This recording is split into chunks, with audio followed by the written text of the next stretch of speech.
Bonjour à toutes et tous. Alors, il y a eu un petit bug, donc on a un tout petit peu de retard. On est désolé. Donc, on est ravis d'être avec vous. On voyait dans les commentaires que vous disiez tous que vous aviez hâte. Donc, on est super contente. Aujourd'hui, je suis avec Marion.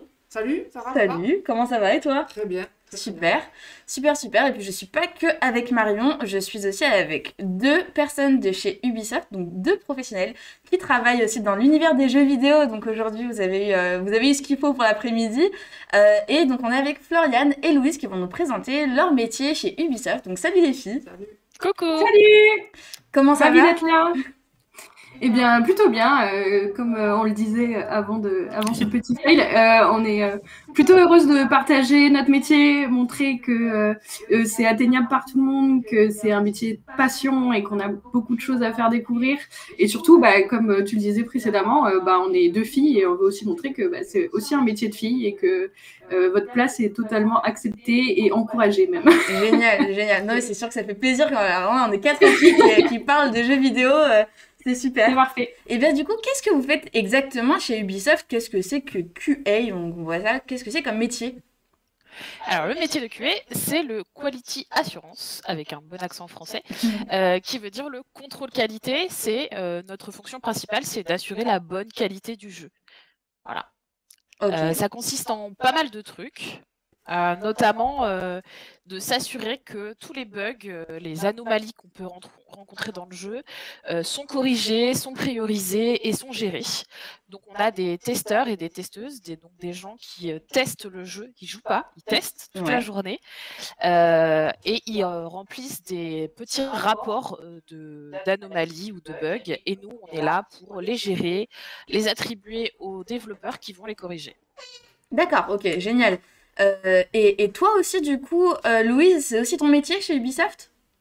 Alors moi, je suis plutôt manager de ces personnes-là, donc moi, je vais définir chaque étape de la production, parce qu'une production, ça peut prendre 1 an, 5 ans, Ouais. et puis du coup, il faut bien définir quand est-ce qu'on veut atteindre un but précis. Donc moi, je vais dire, allez, sur une semaine, un mois, je veux qu'on ait atteint ce niveau de qualité-là. Bon, bien sûr, au début, c'est un peu difficile, parce que tous les game designers, donc c'est un autre métier du jeu vidéo, c'est eux qui définissent les règles du jeu vidéo. Mhm. En fait, tout le jeu vidéo est séquencé par feature, comme on appelle, donc c'est la partie contact, la partie armes, la partie juste les menus, etc. Tout ça est vraiment scindé. Ouais. Chaque QA va avoir sa partie propre. Et moi, le but, c'est, grâce aux producteurs, aux game designers, aux QA, de savoir si on est bien aligné avec ce dont on a besoin d'être à ce moment-là, à chaque étape de la prod. Ok, donc Et aussi, vous travaillez main dans la main avec d'autres personnes qui font tout le d'autres temps. métiers liés aux jeux vidéo. Donc ça peut être des game designers, des sound designers, d'autres métiers qui servent à créer un jeu vidéo, à concevoir un jeu vidéo. Tout à fait, ouais, programmeur, tout ce qui est UI, tout ce qui est production pure, Ouais. même parce qu'on est très très en lien avec les producteurs, on est leur porte-parole en gros. Chaque feature, en fait, on est le centre de la feature, c'est-à-dire qu'on connaît la feature par cœur, on connaît tout ce qu'il faut aller voir pour vérifier que tout est bien fait en temps et en heure. Ouais. On est vraiment le lien entre chaque métier et tout le monde va avoir besoin de nous à un moment donné de la production. Alors, moi, j'ai une question, Mm. Sarah. Tout à l'heure, vous avez dit, attention, on joue pas, on teste. Mais c'est Ouais. quoi la différence finalement? Parce que j'arrive pas trop à comprendre un peu la différence entre tester et jouer vraiment à un jeu vidéo. C'est logique. Alors moi je la vois comme ça. Alors je pense que la définition elle est un peu tout le temps différente selon l'appréciation qu'on a du jeu. Mais pour moi jouer, eh ben je joue quoi, je prends du plaisir, je joue, je participe au jeu. Tester, on joue pas du tout, on s'amuse pas quand on fait. C'est-à-dire qu'on lance le jeu et on a l'œil aiguisé entre guillemets à chercher toutes les anomalies, tous les problèmes, à faire des stress tests, c'est-à-dire qu'on va stresser le jeu, on va, je sais pas, foncer 150 000 fois contre le mur pour voir si un endroit, il y a un petit endroit où on va passer sous le terrain de jeu, enfin, ou Mm. voir s'il manque des boutons, s'il y a un pixel qui est pas bien implémenté. Enfin, le but, c'est vraiment d'épurer le jeu et de le tester. Voilà, c'est vraiment, on prend, si on, bien sûr qu'on prend du plaisir à travailler parce qu'on aime notre métier et que c'est un métier passionnant, mais on n'y joue pas pour s'amuser. On y joue Ok. pour trouver des problèmes. Ok. Nuancer un petit peu quand même, parce qu'il y a plusieurs formes de tests. Donc, il y a ceux qui vont effectivement trouver les petites anomalies, et donc, du coup, ils sont très nombreux et ils passent beaucoup plus de temps sur le jeu. Donc là, ils vont pouvoir aller beaucoup plus profondément dans le jeu et voir tous les petits bugs que nous, on raterait. Mais on a aussi besoin d'un œil de joueur de temps en temps. Donc, on va avoir plusieurs outils pour le faire. Donc, c'est soit faire jouer les gens autour de nous sur la production, donc les game designers, tous ceux qui travaillent sur le jeu, pour que voient un peu à quoi il ressemble leur jeu, parce que finalement, ils sont dans des documents toute la journée, où ils programment toute la journée, et parfois, ils n'ont pas le temps de jouer au jeu et de voir comment ça roule. Donc, il y a ça. Il y a les playtests, donc ça, vous pouvez participer. Alors, je ne sais pas à partir de quel âge vous pouvez participer à un playtest, mais il me semble que c'est 16 ans, donc voilà. Et donc là, on va faire venir des joueurs très différents, avec des profils très différents, des gens qui n'ont jamais joué au jeu, des gens qui sont très très habitués au jeu, et là, avoir des feedbacks. Donc là, on va avoir plusieurs tests différents. On va aussi avoir dans l'équipe qui est très nombreuse là, des gens qui vont aussi jouer au jeu vraiment de façon naturelle pour voir aussi est-ce que tout est cohérent, est-ce que les règles du jeu sont bien définies, est-ce que je comprends ce que je fais en tant que joueur, pas que les petits bugs. Donc il va y avoir vraiment un mix des deux, et nous, le but, c'est de vraiment avoir la meilleure qualité possible grâce à tout ça, quoi. Ok, très bien. Et en fait, vous, si je comprends bien, du coup, vous faites le lien entre des personnes qui testent les jeux et votre équipe, donc on avait dit les game designers, etc., toutes les personnes qui conçoivent les jeux vidéo, vous faites le lien entre les deux. Vous êtes garante de la qualité d'un jeu vidéo, c'est ça? C'est ça.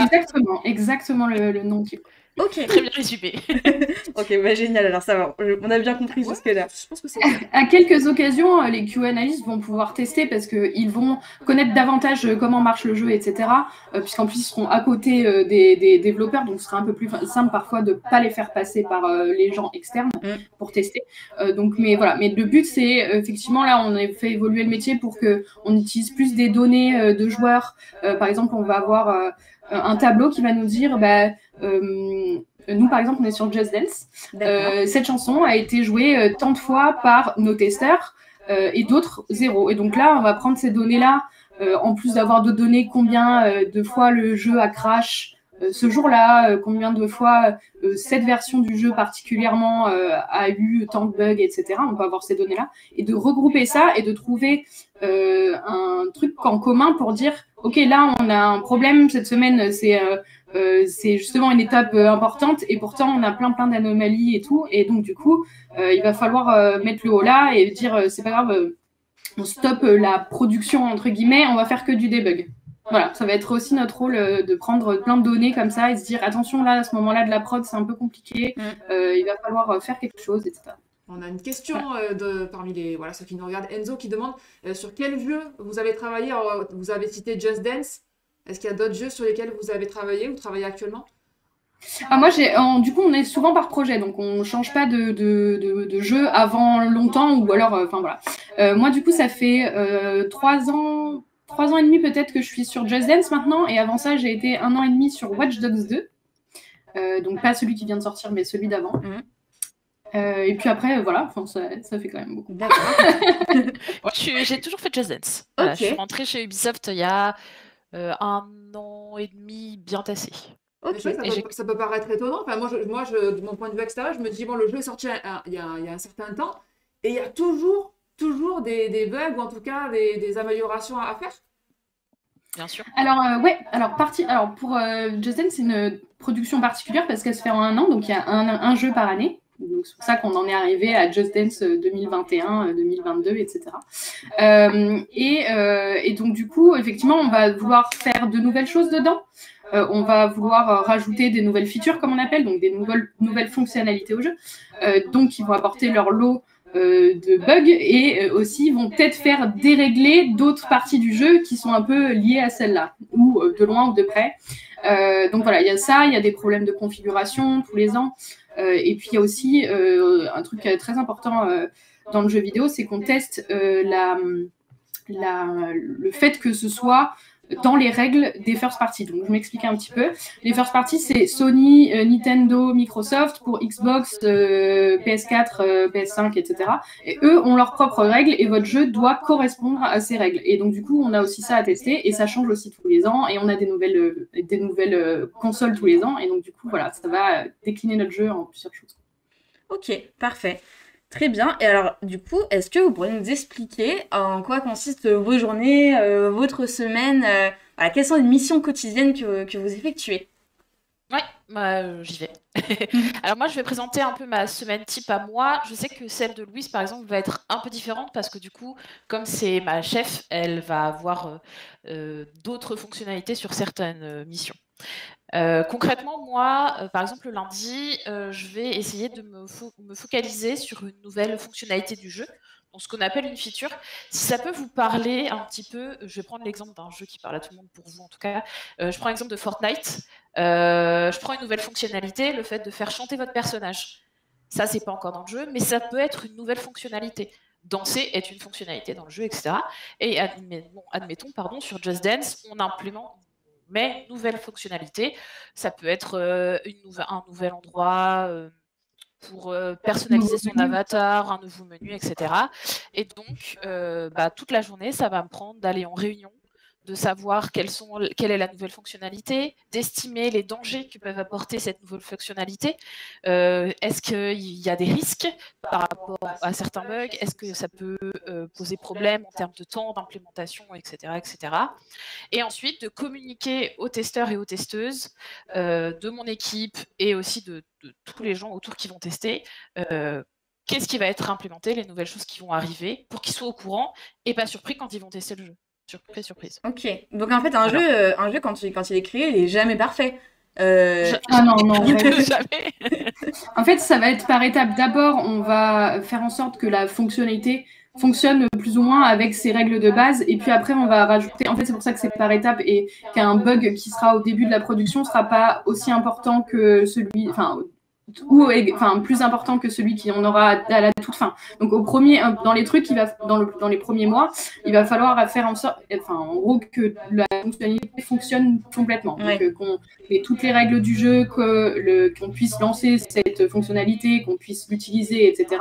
Et puis au fur et à mesure, on va faire en sorte qu'elle soit polish, comme on appelle, donc qu'elle soit plus belle, que toutes les petites choses soient bien réglées pour que ce soit utilisable par tout le monde et que ce soit plus joli, etc. Donc ça va être vraiment graduellement.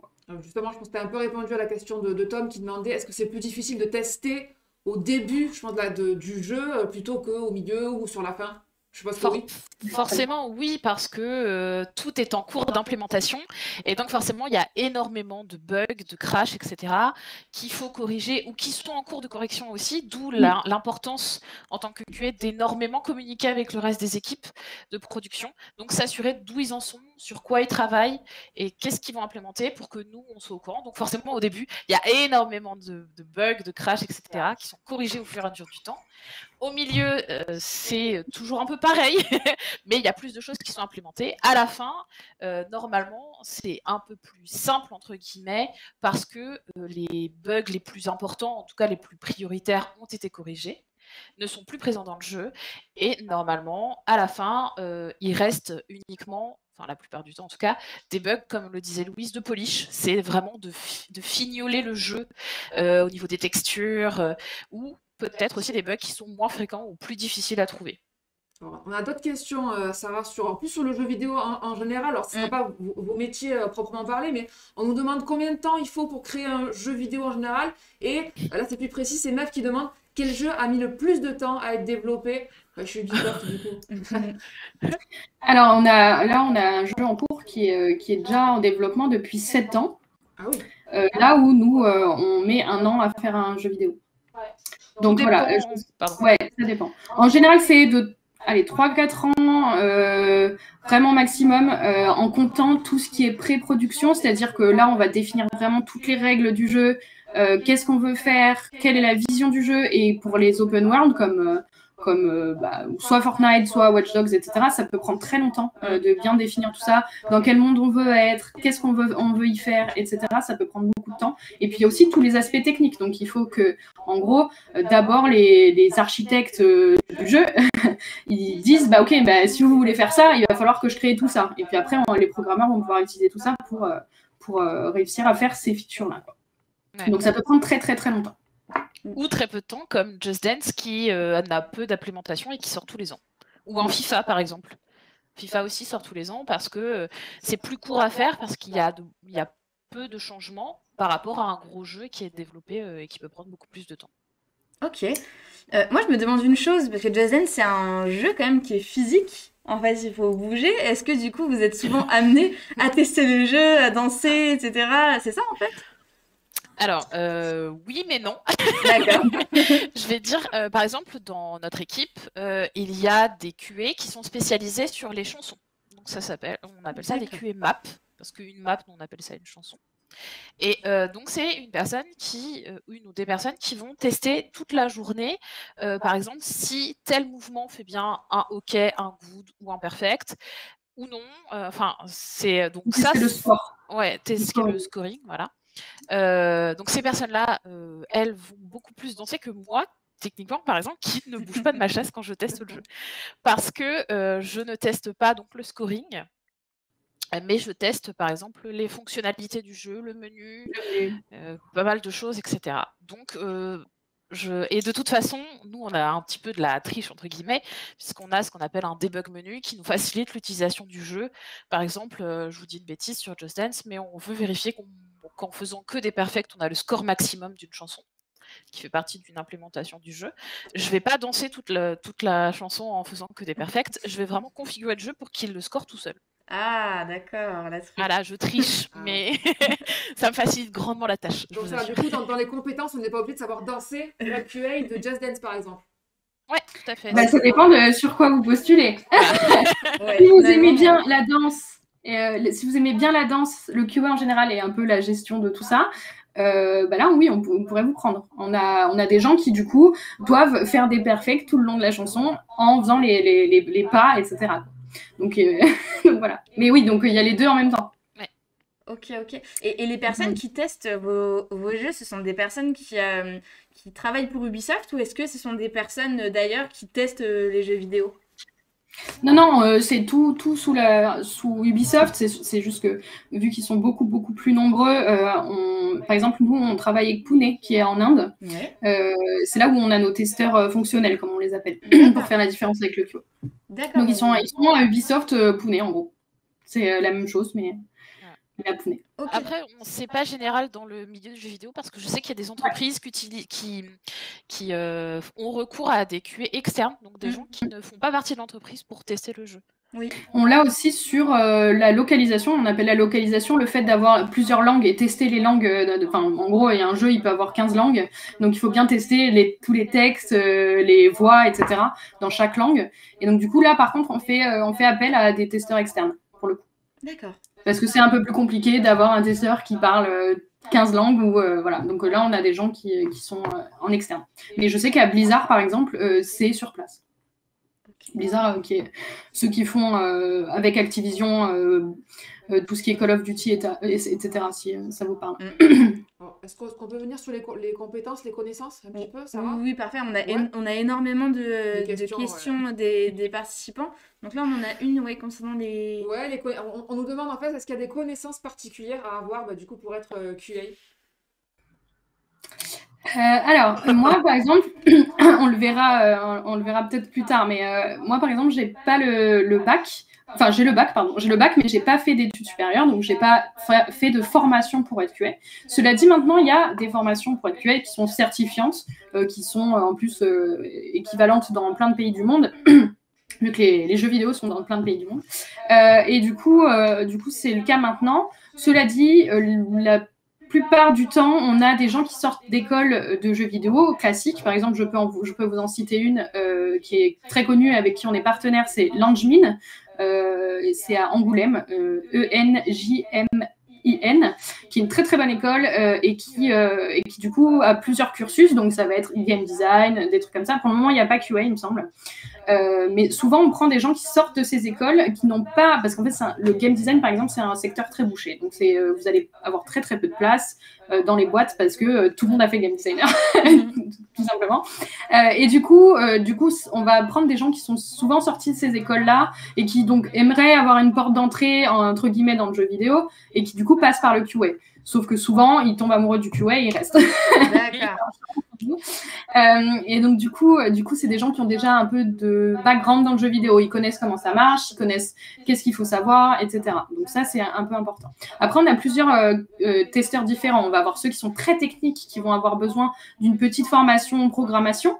Des gens qui n'ont pas besoin du tout de formation et qui sont juste très bons communicants, qui savent jouer aux jeux vidéo, qui savent un peu comment marche un jeu vidéo, etc., qui sont curieux, etc., qui est un peu d'ailleurs le profil de Floriane, qui n'avait pas d'études dans le jeu vidéo non plus. Mais il suffit aussi d'avoir envie et de le prouver. Et puis, il y a plein de façons de montrer qu'on peut faire du jeu vidéo. C'est, par exemple, participer à des game jams. Je sais pas si je vais vous les écrire quelque part, mais bon. C'est en gros des petits ateliers avec plein de gens pour créer des jeux vidéo entre nous en 2 jours, par exemple. Donc, ça va être des petits marathons pour créer des jeux vidéo avec plein de gens qui viennent de partout. Avec ouais, exactement. Et ça, en gros, c'est allez, on crée un jeu vidéo, il y a un thème ou il n'y a pas de thème, et paf, en 2 jours, on fait un petit jeu, on va au maximum de ce qu'on peut faire. Et ça, plus on y participe, plus on sait faire des jeux vidéo, et mieux c'est vu aussi sur un CV. Ah, super. Ok, génial. Voilà.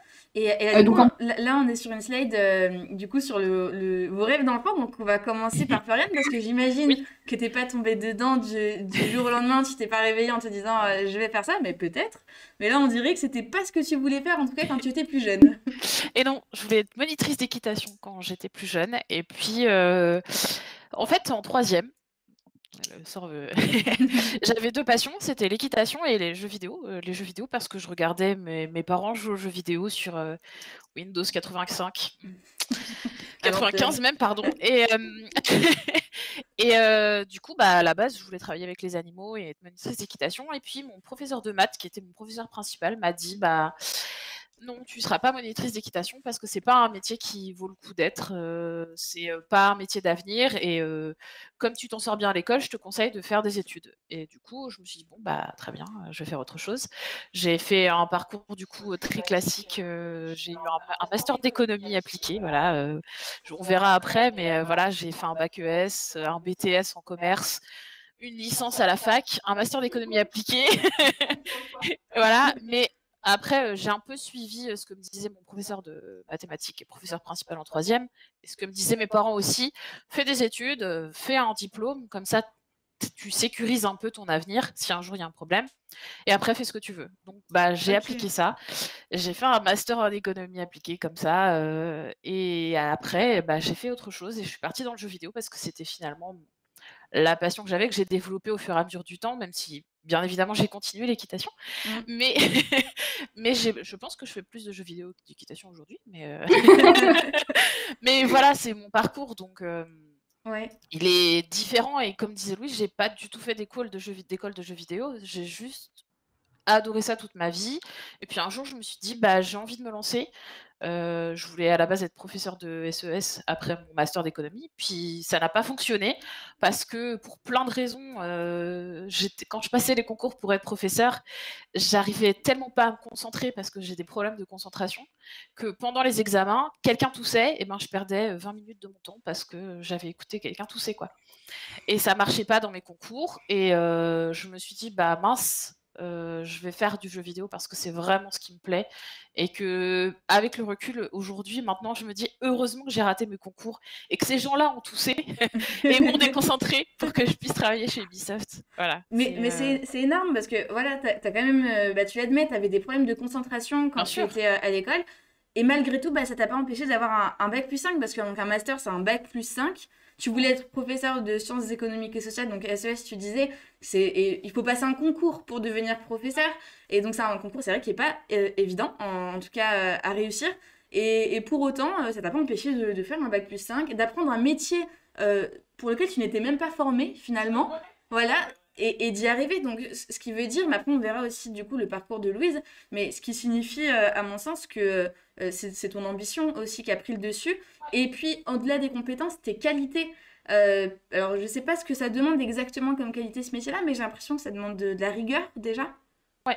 Ouais. de la rigueur, de beaucoup communiquer, d'être persévérant, d'être persévérante, d'être très attentionné aux détails et aussi quand même d'avoir une bonne mémoire, je trouve.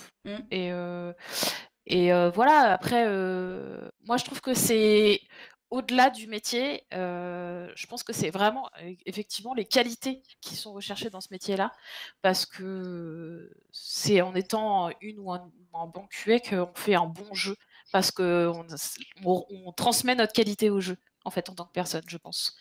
Et on cherche pas un profil type, en tout cas en QA. C'est moi. Bon, on va le voir avec Louise, justement, par rapport à toi, ce que tu voulais faire, ce que tu rêvais de faire quand tu étais petite. Ben là, pareil, ça n'a rien à voir avec ce que tu es devenue aujourd'hui. Ouais, moi, j'ai rêvé de faire beaucoup de choses très, très différentes. Donc, j'avais maîtresse, j'avais pédopsychiatre, j'avais vraiment beaucoup de choses. Et puis, arrivé à la fac, donc j'ai eu un bac L. J'ai eu un bac L spécialisation anglais, donc pas vraiment quelque chose qui est défini déjà mon futur. Et donc, du coup, à partir de là, j'ai dit que justement, je voulais aller à Nanjmin. Donc, j'allais commencer. Moi, je voulais faire du Cara Design, donc rien à voir avec ce que je fais aujourd'hui. Donc, je voulais en fait, en gros, dessiner les personnages que vous voyez dans les jeux vidéo. Pour être très, voilà. Donc, du coup, j'ai commencé une année d'art, sauf que j'avais besoin d'une rupture avec l'école, etc. J'avais besoin de juste prendre l'air. Et c'est là que j'ai été recrutée chez Eclipsia. Donc, s'il y a des gens qui connaissent un peu le streaming, ça a évolué en plusieurs choses, le stream, etc. Donc, en gros, j'étais là vraiment il y a longtemps. Ça fait 5 ans maintenant. Donc, tu étais streameuse, c'est ça? Streameuse. Ouais, j'étais streameuse. J'étais vraiment... c'était mon métier. J'avais un salaire tous les mois grâce à ça, etc. Donc, j'animais des émissions plus ou moins sérieuses chez Eclipsia. Et puis, je streamais aussi d'autres choses, c'est-à-dire moi en train de jouer aux jeux vidéo, etc. Bref, j'ai toujours eu la passion des jeux vidéo. Et à partir de mon bac et mes études supérieures, je voulais travailler dans le jeu vidéo. Cela dit, bon, j'ai pas continué mes études puisque j'ai streamé pendant 2 ans et demi. Pour ensuite, c'était en Angleterre, donc on est revenu ensuite en France. Et à partir de là, j'ai dit non, je veux travailler dans le jeu vidéo pur, je veux être dans l'industrie du jeu vidéo et je veux aussi un métier un peu plus sécure parce que le stream, ça peut s'arrêter du jour au lendemain et on n'a plus rien, quoi. Donc je voulais rentrer dans le jeu vidéo pour être beaucoup plus stable et pour aussi continuer ma passion, quoi. Et donc, c'est là que je connaissais pas du tout le métier de QA, vraiment pas du tout. Et j'ai passé un entretien là-dessus. Je pense que j'ai vraiment raté mon entretien lamentablement. Parce qu'en plus, c'était le premier entretien de ma vie. J'avais 22 ans, un truc comme ça. J'étais terrorisée. C'était pas le meilleur entretien que j'ai fait de ma vie. Maintenant, c'est moi qui les fais faire aux gens, les entretiens. Donc, c'est un peu plus sympa. Je me rappelle de la première fois où j'ai fait des entretiens et j'étais terrorisée. Et donc, du coup, voilà, je suis arrivée QA. Donc, ils m'ont prise parce que justement, j'avais une bonne communication. Ils n'avaient pas besoin forcément de gens qui savaient déjà tester. Ils avaient juste besoin de quelqu'un qui s'accroche, qui aime les jeux vidéo et qui a envie de progresser là-dedans. Donc, ça a été mon cas. Si je résume un petit peu, finalement, par rapport à vos deux parcours, justement, il n'y a pas de parcours type pour être QA. Non, pas il du n'y a tout. pas de formation, il ne faut pas forcément un bac plus 2, bac plus 3, bac plus 5. En plus, à votre, entre guillemets, à votre époque, si je me permets, il n'y a peut-être pas forcément d'école spécialisée dans le jeu vidéo. Non, ça n'existait pas. Donc, par exemple, les jeunes qui nous regardent, ils peuvent tout à fait devenir QA sans forcément faire de formation spécifique, c'est ça en fait. C'est ça. Attention quand même parce que on va demander quand même de plus en plus, vu que c'est un métier avant, enfin là il y a 10 ans, c'était vraiment le métier comme vous l'entendiez avant. C'était il y avait 3 personnes ou 10 personnes et genre ils étaient dans une cave et ils testaient quoi. Genre, c'est vraiment très récent que c'est professionnalisé, même chez Ubisoft. C'est le moment où on commence à donner des vrais contrats à longue durée à des gens. Enfin pareil, les salaires, etc. Ça a vachement évolué depuis.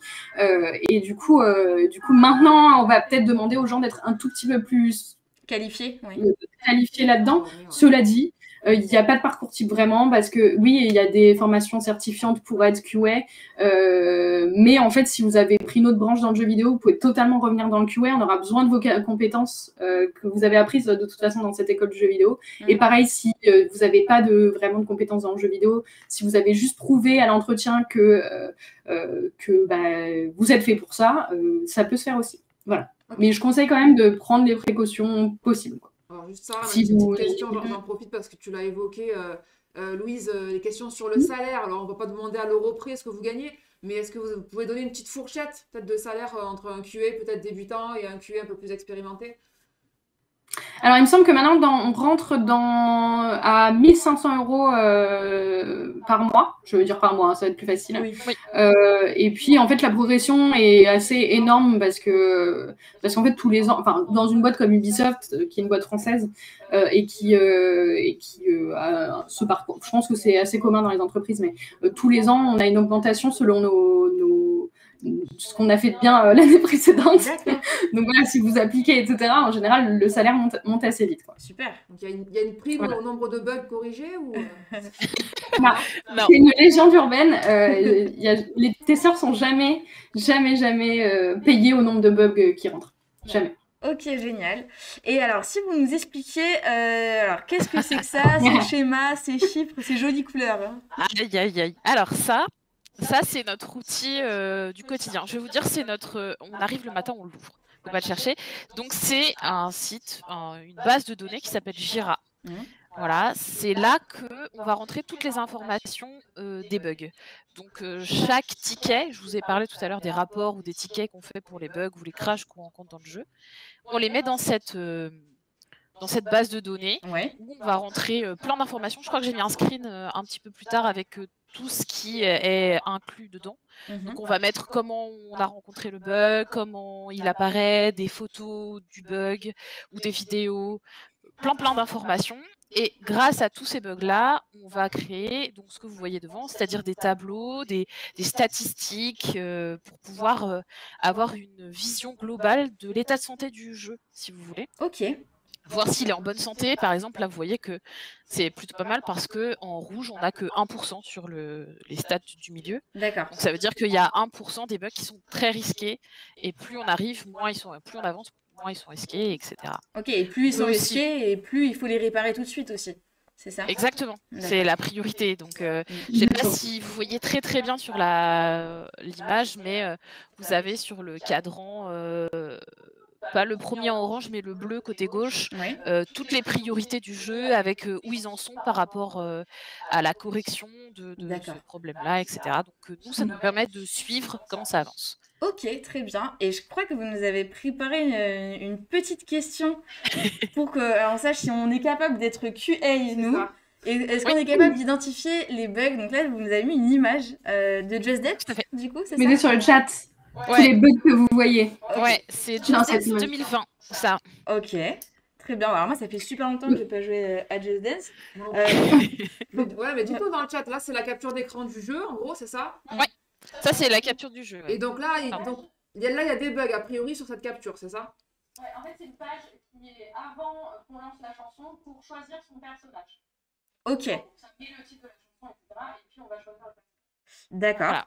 Voilà. Donc là, les élèves, alors vous avez sûrement des meilleurs yeux que moi en tout cas, soyez bien attentifs et regardez alors quels pourraient être les bugs. Comment est-ce qu'on pourrait rendre cette image meilleure finalement? Alors peut-être le use, il y a une petite phrase au milieu, use, tous select et use, on ne sait pas quoi en fait. Oui, exactement. Tout à fait. Ouais. Ça, c'est deux carrés blancs, en fait ça devrait être peut-être les touches sur lesquelles on doit appuyer. Exactement. C'est tout à fait ça. Okay. Donc là, il manque les boutons quoi. Ok, très bien. On va implémenter encore. Parfait. Ça, c'est un bug. Ok, alors je regarde s'il n'y a pas des... Tu les as comptés qui ont... Ouais, je les ai comptés. Je sais combien il y en a. Il y en a combien? Il y en a 5, je crois. 5? Oh là là. Ouais, bon, je crois qu'on va... Ouais. On va guider là, il faut nous donner les réponses. Je pense. Alors, j'imagine le carré rouge avec le personnage qui est en blanc, ça fait bizarre un peu? Tout à fait. Le coach, donc ce qu'on appelle les coachs, donc le personnage qu'on va danser, l'image n'a pas été intégrée dans la chanson. Donc, bon, celui-là, les deux que vous m'avez cités, c'est les deux plus évidents, en tout cas, des bugs qui sont présents sur l'image. Je sais pas, est-ce que vous voulez que je vous dise les autres ou est-ce que vous voulez qu'on attende un petit peu? En tout cas, voilà ce que ça donne quand il n'y a plus de bugs. Donc vous voyez le bouton en bas, les couleurs du background, les couleurs des coachs, etc. Tout ça c'est amélioré. Ouais. Voilà. Donc si vous connaissez pas le jeu, typiquement, par exemple, moi le premier bug que je vais voir, c'est pas du tout ce que vous avez cité, c'est le fond. Parce que je sais que c'est pas le fond final. Donc c'est le premier truc que je vais voir. Parce que Just Dance, il n'y a pas de gris dans Just Dance. Oui. C'est vrai. Et pour moi, ça va être le premier truc qu'il va falloir corriger parce que c'est pas joli. Bon, il y a évidemment le coach et les boutons qui manquent, etc. Mais le premier que je vois, qui est le plus évident, c'est le fond. Alors que pour vous, ça peut ne pas être un bug. Ça D'accord. peut être le définitif. Mais comme je me renseigne sur toutes les fonctionnalités et toutes les implémentations du jeu, c'est le premier truc que je vais voir parce que je sais que c'est pas ça. Ok, très bien. Je vois que les élèves ont trouvé. Enfin, j'ai l'impression que ce qui sautait aux yeux, c'était le personnage Ouais, en le blanc. personnage en blanc, ouais. Ouais. Ouais. Oui, il est aussi évident, effectivement. Ouais. Le carré rouge aussi qui choque. Bon, ça serait pas pour nous, du Alors coup. le carré Non, non, rouge, non.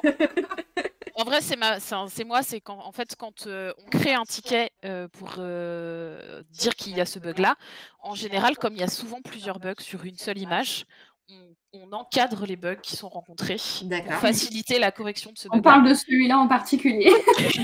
En fait, c'est moi qui l'ai ajouté ce carré rouge. En fait, c'est pas du tout dans le jeu. D'accord. Mais autant pour moi, je l'ai pas ouais, précisé. C'était C'est pour vrai.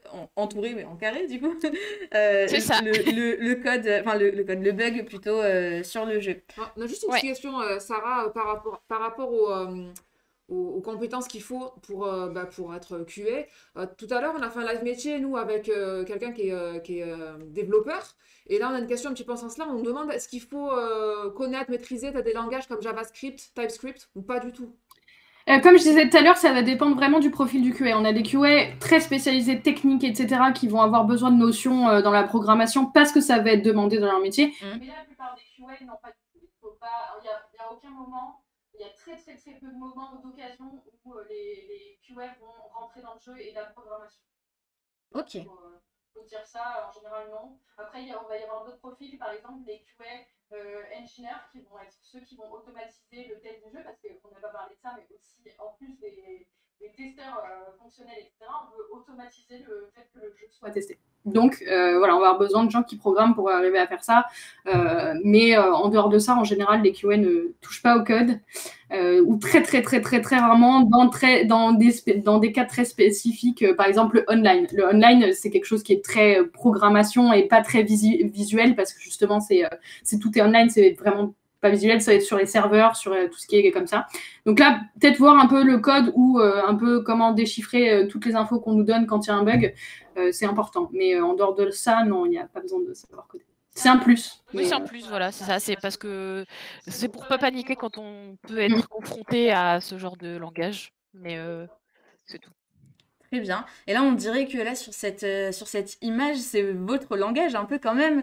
C'est la façon dont vous communiquez quand même. C'est ça. D'accord.